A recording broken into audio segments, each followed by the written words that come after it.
Hello guys, this is my first video on operating system. In this video, we can learn what is the introduction of an operating system, basic function of an operating system, what is the main purpose of an operating system, basic functionalities of an operating system. So we can start the video. In the first sheet, we have introduction of an operating system. So guys, first question arise is what is an operating system? क्या होता है operating system? An operating system is a program that controls the execution of application program and act as an interface between the user of application and hardware. So guys, what's our definition says? क्या होता है operating system? Operating system एक interface की तरह act करता है between the user and the hardware. इसमें basically क्या होता है गाइस, जो हमारा ऑपरेटिंग सिस्टम होता है वो इंटरफेस की तरह एक्ट करता है between the user and hardware. User अपनी चीज़ें डायरेक्टली हार्डवेयर से नहीं बोल सकता, ऑब्वियसली नो नहीं बोल सकता. अगर हम बीच में इंटरेक्शन करने वाला नहीं होगा कोई, तो क्या हम डायरेक्टली अपनी चीज़ें हार्डवेयर से करवा सकते हैं? The answer is no. तो ये हम कैसे करवाते हैं? और ऑपरेटिंग सिस्टम क्या होता है बेसिकली, किस टाइप का सॉफ्टवेयर होता है? तो ऑपरेटिंग सिस्टम एक सिस्टम सॉफ्टवेयर होता है जो कि मैनेज करता है कंप्यूटर के हार्डवेयर को. ठीक है गाइज, इसी के थ्रू हम अपने काम करते हैं, execute. So guys, the next question arise what is the purpose of an operating system?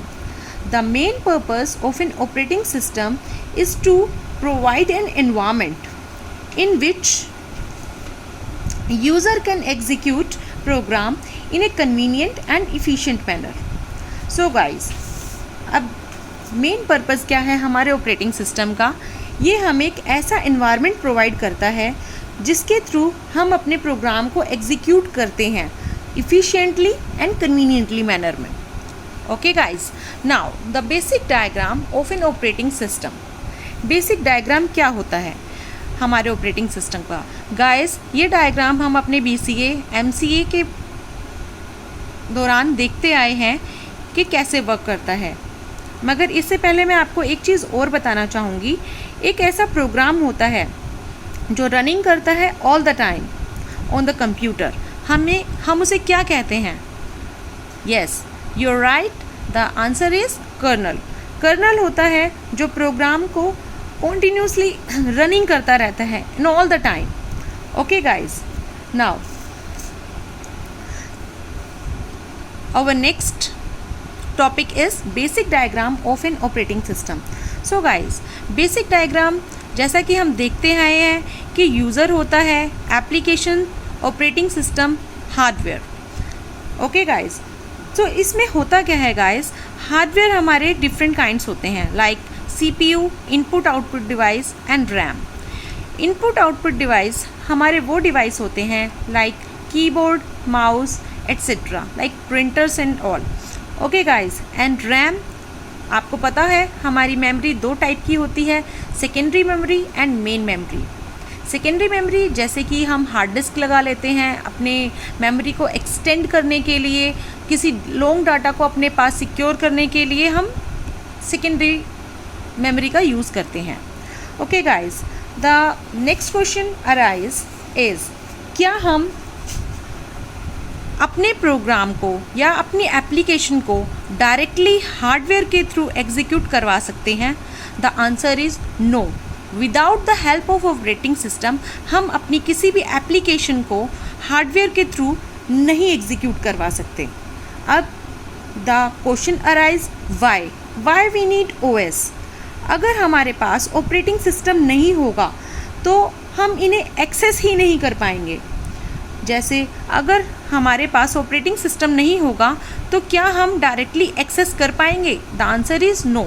अगर हम इसे एक्सेस करना चाहते हैं तो हमें एक अलग से प्रोग्राम लिखना पड़ेगा, लाइक कीबोर्ड को एक्सेस करने के लिए अलग से या किसी भी और चीज़ को एक्सेस करने के लिए हमें अलग से प्रोग्राम लिखना पड़ेगा, या फिर प्रिंट करवाने के लिए भी हमें प्रोग्राम लिखना पड़ेगा, वो भी बार बार।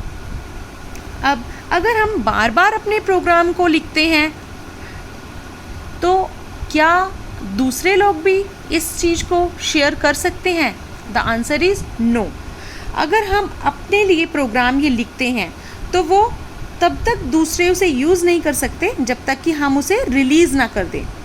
ओके गाइस, जैसे फॉर एग्ज़ाम्पल हमने कीबोर्ड के लिए एक प्रोग्राम लिखा, कीबोर्ड को यूज़ करने के लिए एक प्रोग्राम लिखा, और जब तक मैं उसे रिलीज़ नहीं कर देती तब तक दूसरे यूज़र उसे यूज़ ही नहीं कर पाएंगे, क्योंकि मैंने डायरेक्टली ऑथेंटिकेट किया है, इसे किसी के थ्रू नहीं किया। सो इसीलिए हमें ऑपरेटिंग सिस्टम की ज़रूरत पड़ी। So guys, the next question is arise when we access our system we use hardware. जब भी हमें अपने सिस्टम को एक्सेस कराने की ज़रूरत होती है, हमें हार्डवेयर की ज़रूरत होती है, हम डायरेक्टली यूज़ नहीं कर सकते उसे। ठीक है, अब गाइस, अब हमें हार्डवेयर की ज़रूरत होती है तो हम इसके लिए क्या कर सकते हैं? हार्डवेयर हमारे लिए क्या करता है? The hardware provide appropriate mechanism to ensure the correct operation of computer system. Okay guys, hardware क्या करता है? एक एप्रोप्रिएट मैकेनिज़्म तैयार करता है हमारे लिए, जिससे हम जो चीज़ हम चाहते हैं उसे इंटरेक्ट या यूज़ कर पाते हैं। Okay guys, the next question, next question नहीं, next function of an operating system. अब ऑपरेटिंग सिस्टम हमें क्या क्या फंक्शन प्रोवाइड करवाता है? ऑपरेटिंग सिस्टम का काम 3 तरीके से बहुत कॉमन होता है। एक तो वो हमें कन्वीनियंस देता है, लाइक जो भी ओएस होता है, ऑपरेटिंग सिस्टम होता है, make a computer more convenient to use, कि कंप्यूटर को किस तरीके से कन्वीनियंट यूज़ किया जाए, वो हमें प्रोवाइड करवाता है। इफ़िशियंसी, गाइस, इफ़िशियंसी तो होनी मस्ट भी है। An OS allow the computer system resource to be used in an efficient manner. अगर इफ़िशियंसी नहीं होगी उसमें, वो हमारे को थ्रूपुट नहीं दे पाएगा, तो हम उस पर वर्क कैसे करेंगे guys? Okay, now ability to evolve in operating system. इसका मेन काम क्या होता है गाइस? ये हमें परमिट करता है द इफ़ेक्टिव डेवलपमेंट को, टेस्टिंग को, और इंट्रोड्यूस करता है नए program at the same time without interfacing system function, interfacing the services. It means, इसका क्या मतलब होता है गाइस, कि जो भी नया प्रोग्राम होता है विदाउट उसके मतलब बीच में इंटरफेरेंस के, ये हमारे प्रोग्राम को एग्जीक्यूट करवाता है, कोई बीच में इंटरफेरेंस नहीं हो सकती। ओके गाइस, अब इसमें क्या होता है? ऑपरेटिंग सिस्टम क्या होता है गाइस? जो कि एक सेट ऑफ स्पेशल प्रोग्राम होता है that run on computer system that allow us to work properly. Operating system की हेल्प के थ्रू से हम अपने काम को अच्छी तरह से कर सकते हैं। ये क्या करता है बेसिकली? ये क्या करता है? It perform basic task such as recognize input from the keyboard, keeping track of files and directories on the disk, sending output to the display screen and controlling peripherals device. So guys, इसका क्या मतलब होता है? इसका मतलब होता है guys, ये परफॉर्म करता है बेसिक टास्क को, रिकॉग्नाइज करता है कि कीबोर्ड ने क्या एंटर किया है, और उसे फाइल में सर्च करता है या डायरेक्टरीज में सर्च करता है, सेंड करता है हमारी स्क्रीन के ऊपर जो हमें चाहिए होता है, और साथ के साथ ये पेरिफेरल्स में बैलेंस को कंट्रोल करता है। सो गाइस, ऑपरेटिंग सिस्टम हमारे लिए बहुत ही यूज़फुल है।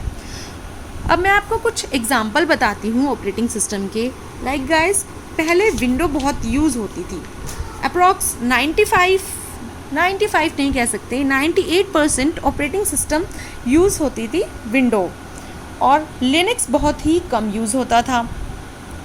अब गाइस, होता क्या जा रहा है, क्योंकि विंडो की जो फंक्शनैलिटी होती है वो हमें कन्वीनियंस प्रोवाइड करवाती है, ईज़िली एक्सेस कर सकते हैं हम अपनी चीज़ों को, फास्ट एक्सेस कर सकते हैं थ्रूपुट्स को, इसलिए विंडो बहुत जगह यूज़ की जाती है गाइस। और लिनक्स में इतनी फंक्शनैलिटी अभी नहीं थी कि लोग उसे इजीली समझ पाते, क्योंकि उसमें कन्वीनियंस ज़्यादा नहीं था और थ्रूपुट भी उसका कम था। अब गाइस होता क्या जा रहा है, धीरे धीरे ऑपरेटिंग सिस्टम के साथ साथ लिनक्स भी अब मार्केट में आ गया है। लिनक्स ही क्यों, एप्पल का मैकबुक आपको पता ही है कितना पॉपुलर है। सो गाइस अब हम आगे चलते हैं। हमारा नेक्स्ट टॉपिक है functionality of an operating system. So guys operating system की 5 फंक्शनैलिटी होती हैं। First is resource manager. Resource manager, अब जैसा कि आप नाम से जानते हैं रिसोर्स मैनेजर ये क्या करता है गाइस, जैसे एक सर्वर होता है, डिफरेंट क्लाइंट्स होते हैं और वो एक ही जैसे प्रिंटर को यूज़ करते हैं, तो वो किस तरीके से कर पाते हैं कि ज़्यादा लोड भी ना हो और सबको वो उनका एक्सेस मिले भी। सो गाइस रिसोर्स मैनेजमेंट हम कर पाते हैं पैरेलल प्रोसेसिंग के थ्रू।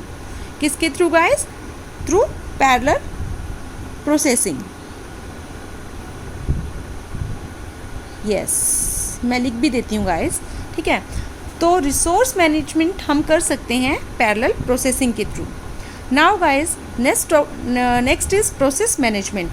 अब गाइस क्या करते हैं हम प्रोसेस मैनेजमेंट में।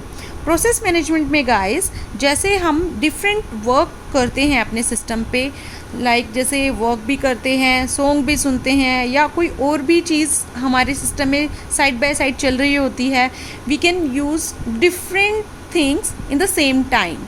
तो उस चीज़ को हम कैसे प्रोसेस करते हैं, तो ये गाइस हमारा प्रोसेस मैनेजमेंट होता है CPU शेड्यूलिंग के थ्रू। फॉर एग्ज़ाम्पल गाइस जैसे कोई भी हमने C का प्रोग्राम रन किया, एग्जीक्यूट किया, ठीक है, वो किस तरीके से रन हुआ, उसके पीछे क्या एल्गोरिथम लगा, ये सब होता है CPU शेड्यूलिंग के थ्रू। नेक्स्ट आ जाता है गाइस हमारी फंक्शनैलिटी में storage management. Guys storage management, storage हमारा 2 टाइप से होता है, जैसा मैंने आपको बताया था, main memory and secondary memory. Main memory guys, अब मेन मेमोरी में सारा हमारा डाटा जाता रहेगा, तो गाइस वो बहुत ही ज़्यादा फुल हो जाएगी। सो गाइस हम सेकेंडरी मेमोरी का भी यूज़ कर सकते हैं, लाइक हार्ड डिस्क स्टोर करने के लिए अपने डाटा को, जिसके लिए अब डाटा हमारा स्टोर कैसे होता है, through file system. Okay guys, जैसे NFS CFS इसके थ्रू होता है गाइस, ठीक है। ये जो होता है NFS और CFS, इसमें परमानेंटली हमारा डाटा स्टोर होता है, ट्रैक्स में, स्टोर्स में, इन सबको गाइस ये मैनेज करता है। नेक्स्ट हमारा आ जाता है guys memory management. Memory management हमारा कैसे होता है गाइस, जैसे कि आपको पता है रैम है, रैम हमारे लिमिटेड डाटा को स्टोर करती है, ठीक है। अब लिमिटेड डाटा को अगर हम स्टोर करेंगे तो वो बहुत ही एक टाइम ऐसा आ जाता है कि वो फुल हो जाती है, तो हम उसे क्या करते हैं, जैसे ही हमारा प्रोग्राम एग्जीक्यूट हो जाता है गाइस, हम उसे डीएलोकेट कर देते हैं और उसकी जगह नई जो भी हमारा काम होता है उसे एलोकेट कर देते हैं। तो ये एलोकेशन और डीएलोकेशन का कॉन्सेप्ट है गाइस, तो ये होता है एलोकेशन एंड डीएलोकेशन के थ्रू। ओके गाइस, हाँ। सो गाइस नेक्स्ट हमारा आ जाता है सिक्योरिटी या प्राइवेसी। इसमें क्या होता है गाइस, जो कि हमें OS के थ्रू दी जाती है, ठीक है गाइस। इसमें क्या होता है गाइस, जैसे हम अपना पासवर्ड लगा सकते हैं, जिससे कि ऑथेंटिकेट पर्सन ही उसे एक्सेस कर सकता है, ठीक है गाइस, पासवर्ड के थ्रू, ठीक है। ये बाय डिफ़ॉल्ट हमें गार्ब्रो के थ्रू यूज़ कर सकते हैं। सो गाइस ये था मेरा आज का लेक्चर। सो अगर आपको वीडियो पसंद आई है तो प्लीज़ इसे लाइक एंड सब्सक्राइब करना ना भूलें। Thank you.